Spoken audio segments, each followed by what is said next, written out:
예, 오늘은 최악을 최선으로 만드는 믿음이라는 제목의 말씀을 가지고 우리 함께 좀 은혜를 나누고자 합니다. 몇 년 전에 꽤 됐죠. 명량이라는 영화가 개봉된 적이 있는데 이순신 장군이 단 12척의 배로 300척이 넘는 일본의 해군이죠. 수군을 이긴 명량 해전을 그린 영화입니다. 보신 분들도 많을 텐데 저 개인적으로 이 영화를 보면서 이순신 장군의 그 모습에 굉장히 감동을 많이 받았고, 특별히 제가 좀 그때 보면서 좀 감동을 받았던 장면이 하나가 있습니다. 특별히 그 이순신 장군이 하는 대사가 그때 제 마음에 굉장히 와서 꽂혔습니다, 사실. 그러니까 뭐 오늘 잘 들으셔야 됩니다. 이게 대사가 시끄러워서 그냥 지나갈 수 있는데, 이순신 장군께서 무슨 대사를 하시는지 잠깐 보시고 말씀 나누도록 하겠습니다.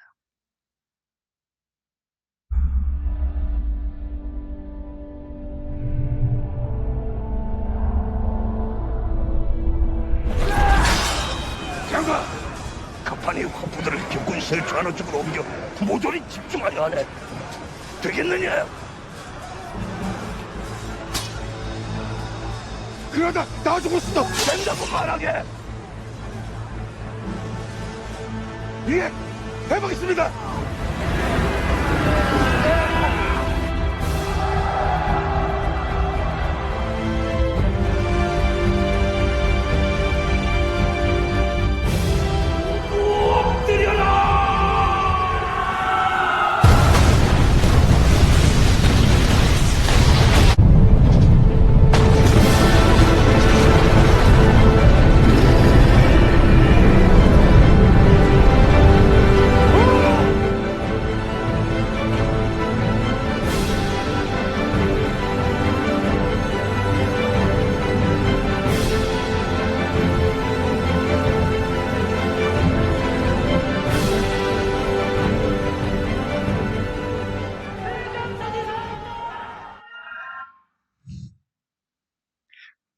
오늘 영화 보면 좋겠는데요. 들으셨어요? 되겠느냐라고 물어보시잖아요. 되겠느냐. 그랬을 때, 그러다 다 죽습니다. 그러니까 뭐라고 합니까? 된다고 말하라고. 된다고요. 된다고. 여러분, 저 당시에 조선의 수군은 12척의 배였고 일본은 300척이 넘는 배였다고 합니다. 그러니까 12대 300으로 싸우는 겁니다. 그럼 여러분, 그런데 그 12이 300을 이겼습니다. 그건 무엇을 의미할까요? 기적이죠, 기적. 근데 여러분, 기적이라는 것이 거저 얻어지는 것이 아닙니다. 목숨을 건 용기가 필요함을 우리가 보았습니다. 그 용기로 99%의 불가능이 아닌 1%의 가능성에 도전할 때 저런 기적이 일어났다는 겁니다. 여러분, 사실 임진왜란을 저도 좀 이렇게 공부해보다 보니까 이 조선의 수군이 일본의 수군을 압도적으로 이길 수 있었던 이유가 배가 일단 튼튼하답니다. 그래서 조선의 배와 일본의 배가 부딪히면 일본 배가 박살이 난답니다. 그리고 일본은 원래 이렇게 해적지라는 배지 않습니까? 그러니까 이들은 빨리 훔쳐갖고 빨리 도망가야 되기 때문에 배를 아주 빨리 움직일 수 있도록 가볍게 만들었다고 합니다. 그래서 포를 멀리 쏠 수 있는 포를 실을 수가 없었답니다. 포를 쏘면 배가 그냥 침몰할 정도로 그렇게 가벼웠답니다. 그런데 조선의 판옥선은 누군가가 쳐들어왔을 때 지키려는 배로 만들었다 보니까 튼튼하고 일단 다가오지 못하게 장거리에 포를 쏠 수 있도록 구조를 만들었다고 합니다. 그래서 그 일본의 수군과 이순신 장군이 영화에서는 백병전을 막 펼치고 그러는데 실제로는 백병전을 펼친 적이 없답니다. 그러니까 일본이 다가오기도 전에 다 포를 쏴서 일본 배를 침몰시키는 그런 전략을 펼치셨다고 합니다. 하지만 아무리 조선의 배가 튼튼하다고 해도 저 영화에서 본 것처럼 저런 포를 한쪽으로 몰아넣고 한 번에 다 발사를 해버리면 사실 영화니까 약간 픽션이 가미된 것도 있지만 거의 저렇게 되면 배가 침몰할 가능성이 굉장히 높답니다. 저건 오늘날의 배들도 마찬가지라고 합니다. 근데 여러분, 이순신 장군은 수십 년을 바다를 누빈 아주 백전노장입니다. 그걸 모를 리가 없습니다. 그런데 저 영화를 좀 보신 분들은 알겠지만 지금 저 상황이 어떤 거냐면 이순신의 대장이 쓴 대장선이라고 그랬는데 대장선만 앞에 나가 싸우고 나머지 11척은 지금 무서워서 뒤에 처져 있는 상황입니다. 일본 배들이 달려들어서 이순신 장군만 목을 베면 전쟁 끝난다고 생각해서 악착같이 달려들고 있는 상황이라는 겁니다. 그런데 어쨌든 이 조선의 수군들이 백병전에는 그렇게 능하지가 못해서 거의 지금 전멸할 만한 그런 상황이었다는 겁니다. 그러니까 지금 저거는 어쩔 수 없는 선택이었다는 겁니다. 그러니까 저렇게 해가지고 제가 나 죽고 너 죽자 아니면을 하지 않으면 어차피 이러나 저러나 죽을 수밖에 없는 선택이었다는 겁니다. 여러분들 한번 생각해 보시죠. 내가 만약에 저 상황이라고 한다면 어떤 선택을 하시겠습니까? 지금 이래도 죽고 저래도 죽는 상황입니다. 그런데 아무것도 안 하면 100% 죽지만 저렇게 배가 침몰할 수 있어도 어떻게라도 한번 해보면 기적 같은 일이 일어날 수도 있습니다. 정말 기적 같은 일입니다. 가능성은 희박하지만. 그렇다고 한다면 여러분 솔직한 심정으로요. 아무 희망도 없이 그냥 앉아서 죽느니 작은 희망이라도 있으면 그것을 선택하는 것이 훨씬 더 나은 선택이 아닐까요? 여러분도 동의하시죠? 네, 여러분 대부분 우리 평상시에는 이렇게 생각을 합니다. 그런데 막상 저런 절박한 상황에 처하게 되면 여러분 그 1%의 가능성에 투자하는 사람이 생각보다 많지 않습니다. 저런 상황까지 가면 우리를 어리석게 만드는 마음이 있는데 그것이 뭐냐 하면 이젠 뭘 해도 안 된다, 끝났다라는 부정적인 마음에 아무것도 안 하고 그냥 앉아서 죽기를 바라는 그런 어리석은 부정적인 마음을 가질 때가 굉장히 많다라는 사실입니다. 초대 여로보암 왕부로부터 시작된 내 마음대로의 신앙의 길을 걷던 북이스라엘, 말씀드렸듯이 아합 왕 때 그 악한 행위에 아주 정점을 찍습니다. 그럼에도 불구하고 하나님께서는 북이스라엘을 버리지 않으시고 좀 회개하고 돌아오라고 많은 기회를 주십니다. 근데 여러분 그 기회 중에 하나가 아이러니하게 뭐냐면 북이스라엘의 그 당시에 바로 위에 있던 나라가 아람 왕국입니다. 근데 이 아람 왕국을 굉장히 강소하게 만드십니다. 그러니까 아람 왕국이 힘이 세지니까 이웃 나라인 북이스라엘에 아주 자주 침략해 옵니다. 그런데 문제는 아람이 너무 강해서 북이스라엘이 아람을 대적할 만한 능력이 전혀 못 된다는 사실입니다. 여러분 우리도 인생 살다 보면 내 힘으로도 안 되고 내 능력으로도 감당할 수 없을 때가 살다 보면 누구나 한 번쯤은 다 겪게 됩니다. 여러분 생각해 보십시오. 왜 내 힘으로도 안 되고 내 능력으로도 감당할 수 없는 그런 절박한 상황을 하나님께서 나에게 왜 주시는 것일까? 거기에는 무슨 영적 의미가 담겨져 있는 것일까요?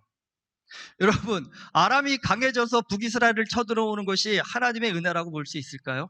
이스라엘은 맨날 아람한테 터져가면서 고통받고 있는데 이것이 어떻게 기회일 수 있습니까? 라고 물을 수 있겠지만 여러분 위기가 한편으로는요 기회라고들 하지 않습니까? 요셉이나 모세나 다니엘과 같은 위대한 믿음의 사람들을 한번 보십시오. 어느 사람 한도 빼놓지 않고 정말 죽을 것 같은 위기의 순간들을 다 맞았습니다. 그런데 그 위기의 순간에 하나님의 전적으로 의지하여서 놀라운 기적을 이뤄냈습니다. 그리고 그들은 더 강한 믿음을 갖게 되었습니다.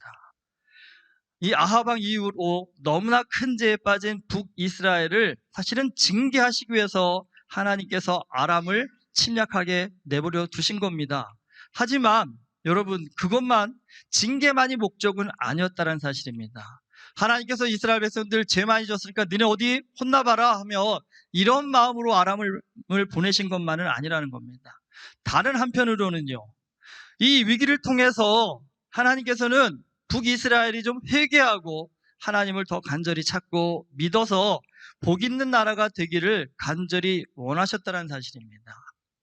여러분 우리에게 다가오는 인생의 모든 고난과 위기 여기에는요 제가 지금 말씀드린 것처럼 이 징계와 축복 이 양면을 다 담고 있습니다. 근데 그 양면 중에 우리가 어느 쪽을 보느냐에 따라서 우리의 인생은 완전히 달라질 수 있습니다. 징계에 초점을 맞추면 원망이 커지겠죠. 하나님 맨날 나만 미워한다고 나만 괴롭히신다라고 그런 불평을 하다가 신앙마저 저버리는 어리석은 자가 될 수도 있고요. 징계 가운데서도 그래도 하나님께서 나에게 기회를 주신다라고 하나님은 나를 회복시키기를 원하시고 나를 사랑하신다라는 여기에 초점을 맞춘다고 한다면 다시 한번 용기를 내어서 회복하는 인생이 될 수 있을 것입니다. 여러분, 아합 왕이 죽고요. 그의 아들 아하시아가 왕이 되지만 성경 보신 것처럼 병에 걸려서 2년 만에 죽습니다. 그리고 아하시아를 이어서 아합의 아들, 그러니까 아하시아의 동생이죠. 여호람이 왕이 됩니다. 이 여호람 왕 때에 아주 활발하게 북이스라엘에서 활동한 선지자가 바로 엘리야의 제자 엘리사입니다. 여러분, 엘리사는 아람의 군대 장관인 나아만의 나병을 고쳐주어서 북이스라엘과 아람이 한동안 평화를 유지하는 데 굉장히 큰 공로를 펼칩니다. 뿐만 아니라 오늘 우리가 읽은 본문 말씀 앞에 보면 엘리사를 잡기 위해서 아람 군대가 이스라엘을 쳐들어오는데 엘리사가 이 아람 군대에 눈을 멀게 해가지고요, 북이스라엘의 수도인 사마리아 성으로 데리고 들어가가지고 거기서 오히려 후히 대접해서 돌려보내는 기적도 일으킵니다. 이런 일을 겪고 나니까 아람도 이제는 함부로 북이스라엘을 침략하지 못합니다. 여러분, 여기에 하나님의 뜻이 담겨져 있습니다. 진작에 북이스라엘 백성들을 징계해서 다 죽여버리실 것이라면 이런 은혜를 베풀어 주시지 않았겠지요. 안 되는데, 싸워도 자꾸 지는데, 그런데도 어떻게 보니까 꿋꿋이 견디고 이겨나갈 수 있는 기회와 능력들을 주신다는 겁니다. 왜 그랬을까요? 그건 기회를 주시는 거거든요. 돌이키라고.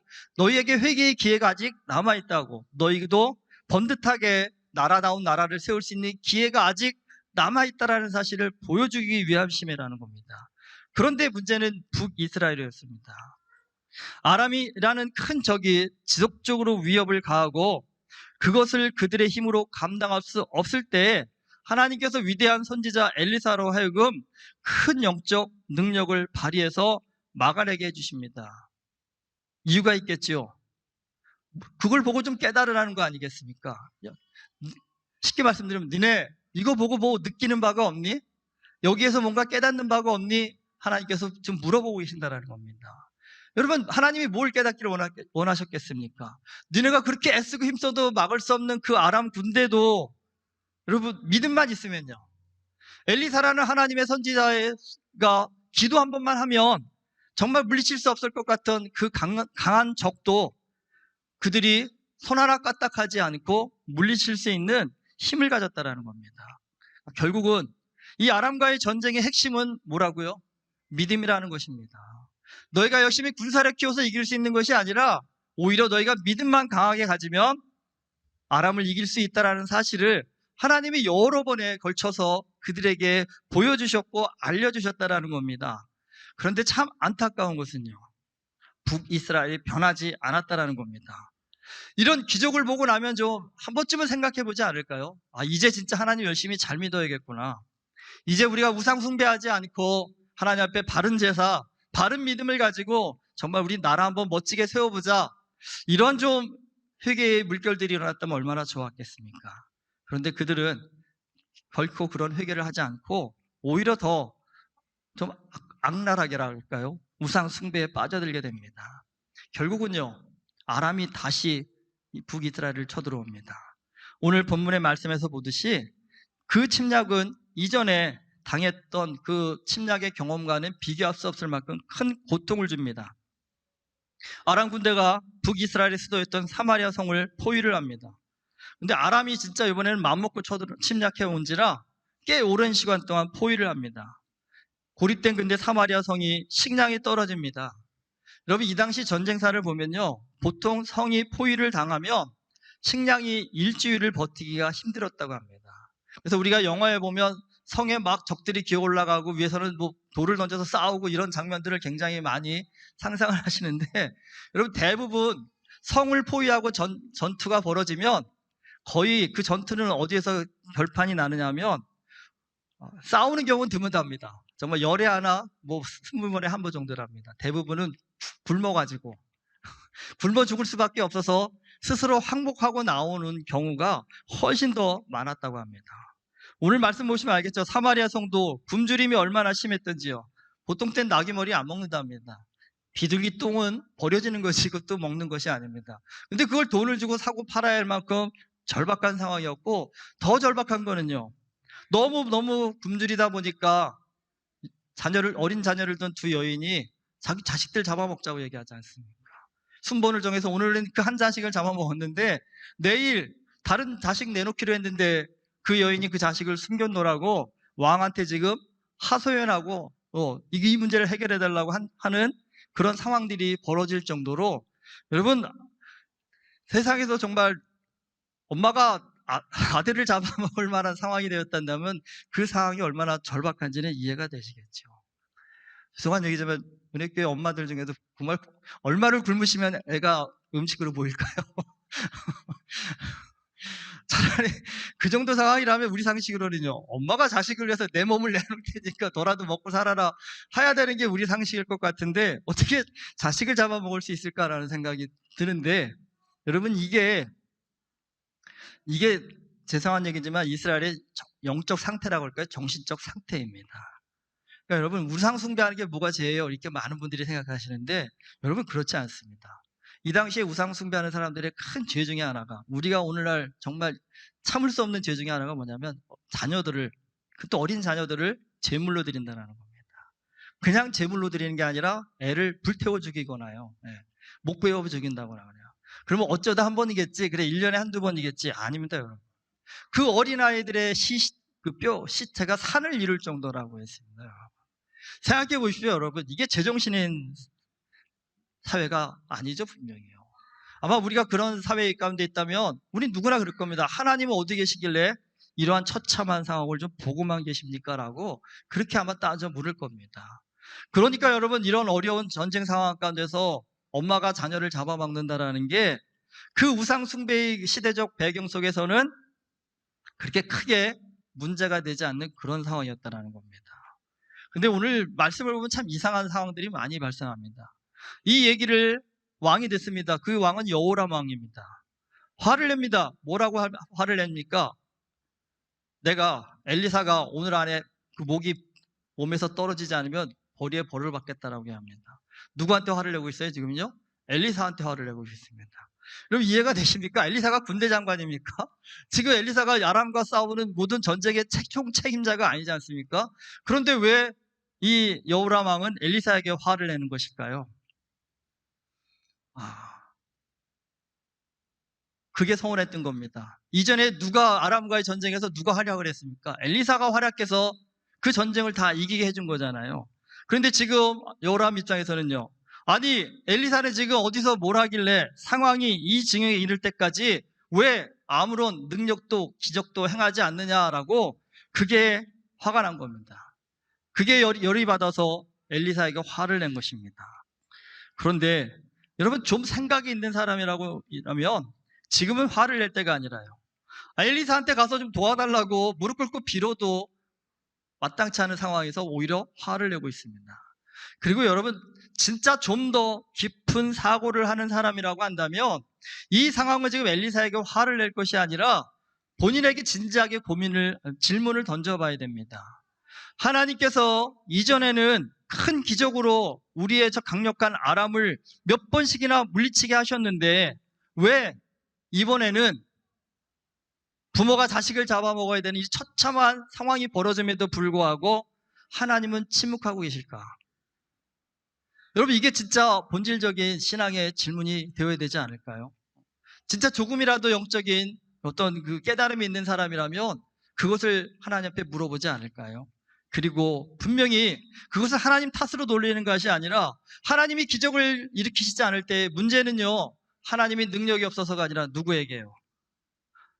우리한테 문제가 있기 때문에 기적을 행하지 않는 것은 분명합니다. 그렇다 한다면 여호람 왕은 우리 안에 무슨 문제가 있길래 여호와께서 이 처참한 상황 가운데서도 우리에게 기적을 허락하시지 않는가? 이게 사실은 영적으로 좀 깨달음이 있는 왕이라 한다면 이런 질문을 던졌어야 될 것입니다. 그런데 여호람 왕은 그런 깊이 있는 믿음의 사람이 못 되었습니다. 그러니까 얕은 생각과 감정을 가진 사람이라 오히려 적반하장식으로 나옵니다. 솔직한 심적으로 여러분, 그 부모가 자녀를 잡아먹는 이 상황까지 만든 가장 큰 책임자는 누굽니까? 사실은요, 엘리사가 아니라 왕입니다. 왕이 평소에 아람이 그렇게 빈번하게 쳐들어오는 걸 안다고 한다면 좀 국방력을 강화하든지 군사력을 강화해서 이런 상황들이 발생하지 않도록 준비를 했어야 되는 것일 텐데 그러니까 오히려 제정신이 있는 왕이라고 한다면 내가 제대로 왕노를 못해서 백성들에게 이렇게 고통을 주는 거라면서 사죄를 했어야 되는 상황인데 오히려 엘리사를 향해서 화를 내고 있습니다. 여러분, 자, 여호람 왕은 그렇다 쳐더라도 그렇다 한다면 이런 여호람 왕을 바라보는 엘리사의 입장을 한번 좀 생각해 보십시오. 내가 만약 엘리사였다고 한다면 이렇게 말도 안 되는 트집을 부리고 불평을 하는 여호람 왕을 여러분이라면 내가 엘리사였다면 어떻게 하셨을 것 같으십니까? 뭐 우리 지금 다 그럴 겁니다. 이런 못된 녀석을 봤나. 내가 그동안 위기에서 살려준 게 얼마인데, 도와준 게 얼마인데, 뭐 오늘 내 목이 내 몸에서 떨어져 나간다고? 야, 오히려 네가 아람 군대에게 목이 베어 오늘 안으로 죽을 것이다 라고 그렇게 노발대발하지 않았을까라는 생각이 듭니다. 근데 여러분, 진짜 믿음의 사람, 진짜 하나님의 사람의 마음의 크기는 달랐습니다. 엘리사는 그 얘기를 듣고도 오히려 구원의 메시지를 선포합니다.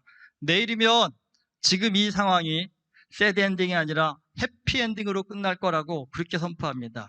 내일 이맘때에 사마리아 모든 사람이 배불리 먹을 수 있을 거라고 그렇게 얘기합니다. 여러분, 지금의 상황을 놓고 보면 이거는 믿기 힘든 말입니다. 그래서 여호람 왕의 신하 중 하나가 이렇게 얘기하지 않습니까? 여호와께서 하늘에 창을 내신들 어찌 이런 일이 있으리요라고 시비를 걸고 있습니다. 엘리사가 그 신하를 향해서 이렇게 얘기합니다. 너는 그 상황을 보기는 하겠지만 그 음식을 먹지는 못할 것이다 라고 그렇게 얘기합니다. 물론 이 신하의 너무 얼마나 힘들었겠습니까?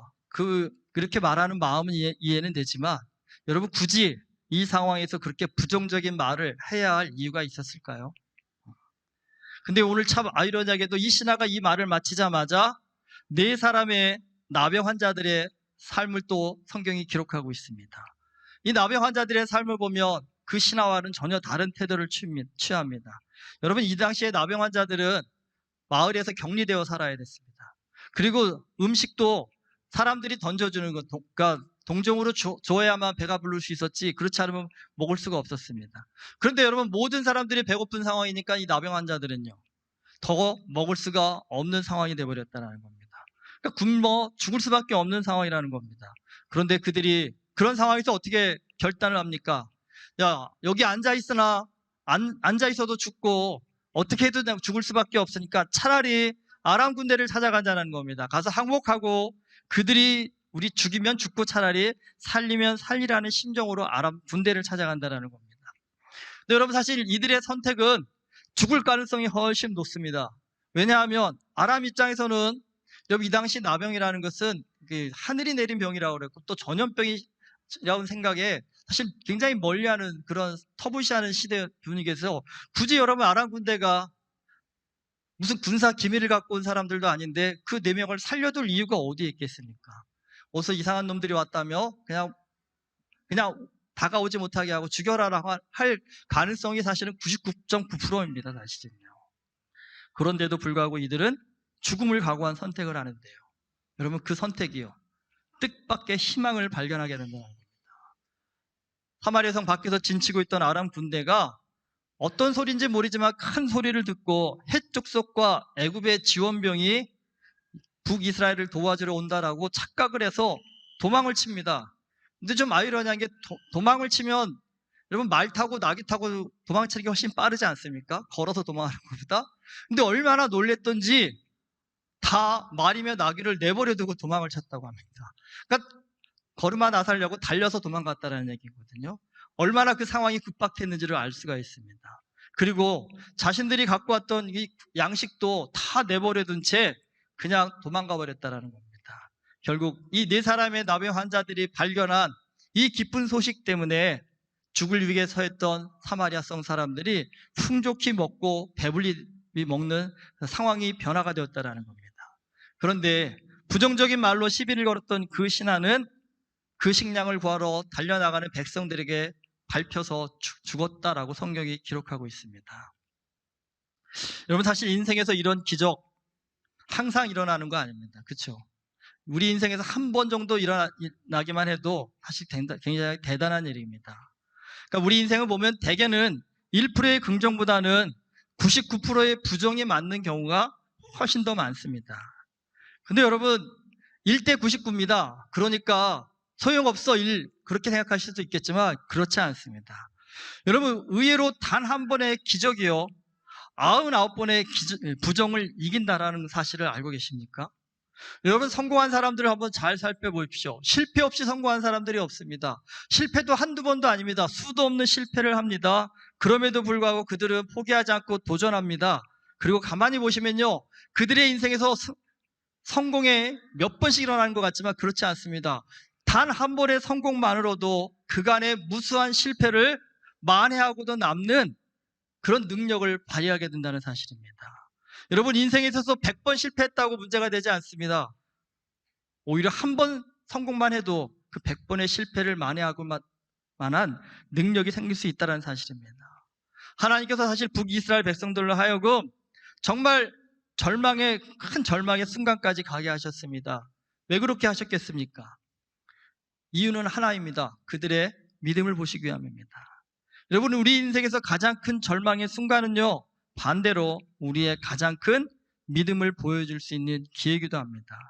그 절망의 순간에 믿음을 보일 때 하나님의 기적이 일어납니다. 그렇기 때문에 여러분 믿음의 사람은요 어떤 상황에서도 부정이 아니라 긍정을 말해야 합니다. 믿음의 사람은 포기와 좌절이 아니라 소망을 선포해야 합니다. 여러분 우리 주변을 한번 돌아보십시오. 안 되는 것, 어려운 것 투성입니다. 우리의 인생을 보면 99%는 안 되는 상황들입니다. 우리 인생에서 소망이라는 것은 사실 1%가 될까 말까 합니다. 그런데 여러분 믿음은요 그 1%가 될까 말까 하는 소망에 우리를 투자하게 만듭니다. 그리고 하나님이 함께 하시면 그 1%의 소망만으로도 99%의 부정을 이길 수 있는 믿음을 우리에게 믿음의 능력을 허락해 주신다는 사실입니다. 여러분 오늘 화평 목장 헌신 예배로 드립니다.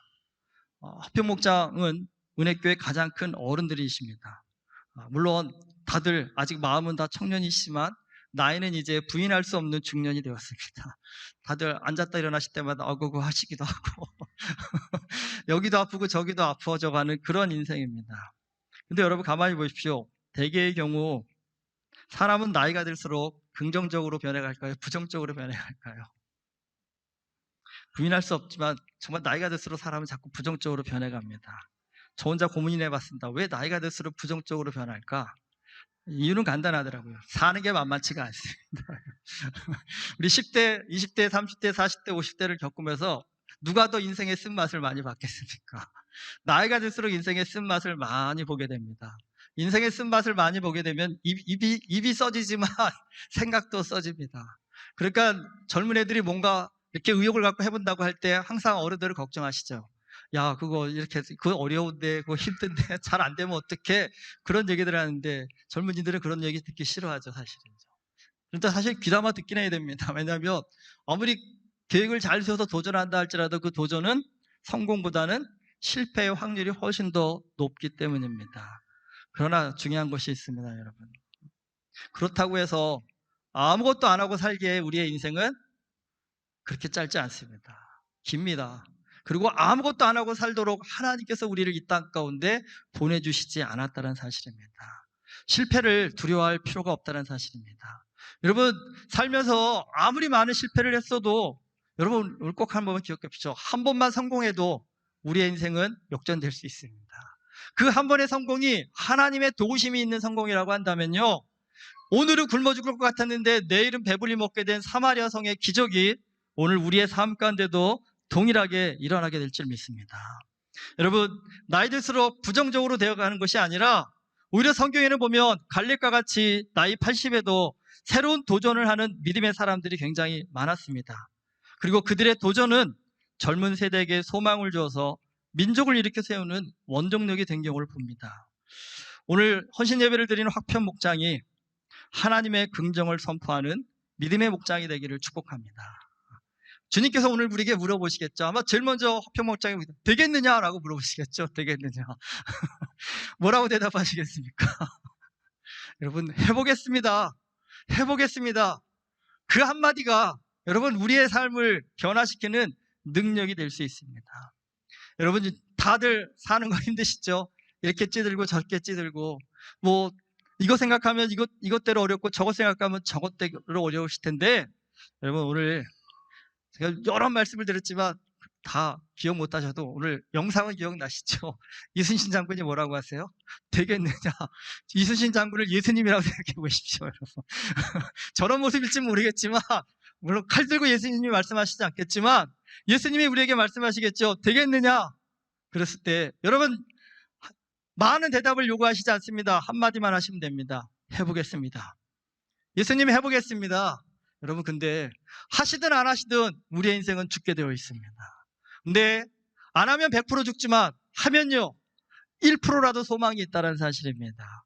믿음은 1%의 소망이 있다 한다면 그곳에 우리의 생명을 걸고 인생을 걸 수 있는 결단입니다. 여러분 성경에는 그 결단을 통해서 삶을 변화시킨 수많은 믿음의 선진들이 나옵니다. 오늘 하필 목장께서 오늘 드레스 코드까지 맞추고 나오셔서 너무 제가 감사했습니다. 멋지시네요. 그리고 저 왠지 맨날 죄송한 얘기지만 약간 좀 이렇게 좀 한쪽에 좀 외로운 그런 섬 같은 목장이었는데 이제 저 왠지 힘을 얻는 목장이 되지 않을까라는 생각이 듭니다.